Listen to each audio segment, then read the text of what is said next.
Well, good morning, boys and girls. Welcome to the basement again. Oh, look at that! I left my friggin' little shelfie thing open. Oh well.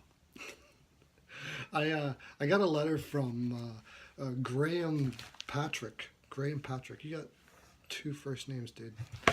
Graham Patrick says, "Why don't you put a better background than your basement and like all the other good analysts or whatever you want to call them, like Dangle and stuff like that."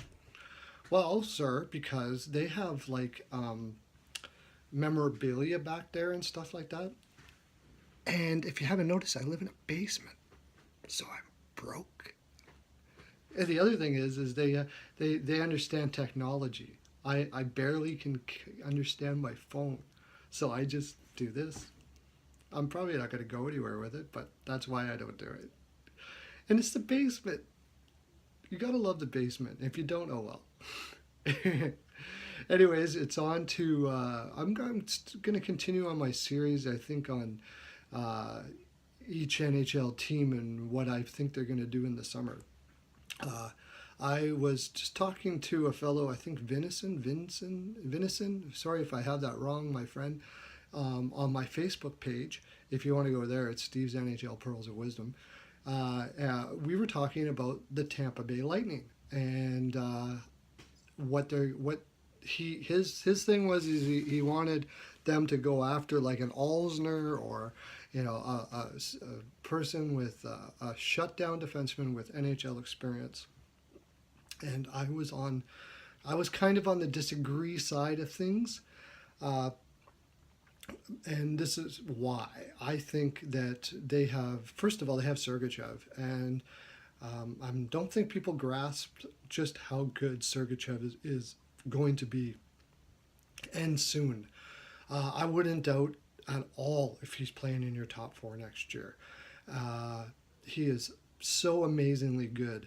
The Drouin trade was a fantastic trade by Steve Yzerman.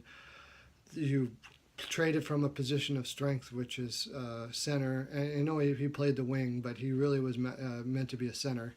And got back who I think would be the best possible return you could get. When Sergachev was drafted, I had him above Tkachuk. I had him above Pay Harvey. I had him above a lot of the guys that were selected in that draft. Nylander. All of those guys, and I like Tkachuk. I had Tkachuk up ahead of PRV too, but he is to me like a try think of Provorov in Philadelphia, and maybe even more offense than him. Like he's incredibly good. You got a stud defenseman there, and I think he's going to play next year. You also have Dachin, and you have Kukuk, and those two guys are ready now. I think that bringing in a top four or a shutdown defenseman, especially an Alzner at $5 million a year, which is likely what it's going to cost. I mean, if Russell is 4, Alzner should be like 7, but it's probably going to be at least 5, and I don't like that money for him at all. Maybe you can make a trade and get Mathot, who's only got 2 more years at $3 million. And he can kind of help those kids go, but I'd rather keep the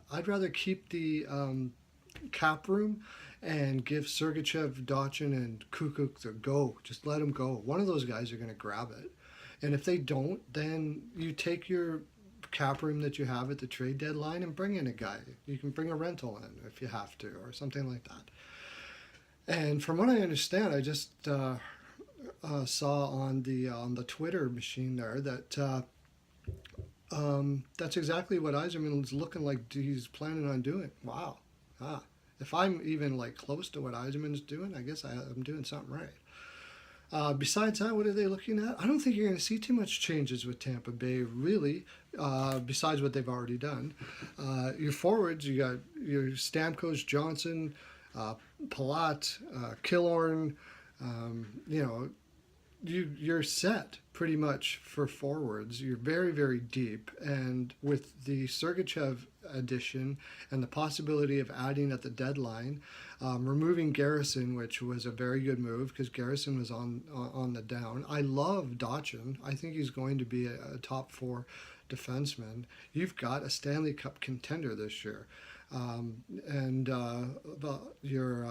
Volchenko, or your goaltender, I don't know why I can't remember it off the top of my head, is right in his prime, and I think is going to kick ass this year. I'm really seriously thinking that it's early, and I'm going to do a later summer edition of all of these where I do my predictions for where they're going to be and all that stuff like that. But the early look for me is looks like I might be taking Tampa to possibly win the Cup this year.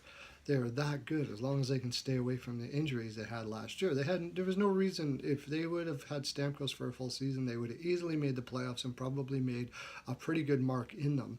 If they didn't have to play Washington, Washington should have beat Pittsburgh.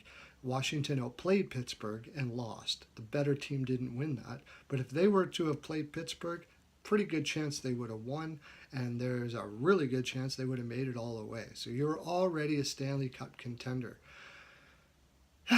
Okay, well, that's my full 42% for you today, boys and girls. Make sure you stay well lubed. Jaime's Body Lubed, it's the best. I said it. My NHL Pearls of Wisdom, I just did a top 10 coach. I did top 15 in the draft. Check it out. See, compare it to what actually happened. And I hope you had it all written down. I didn't go too fast for you, so you can have some study material until my next one. Lots of love to you. Have a great day.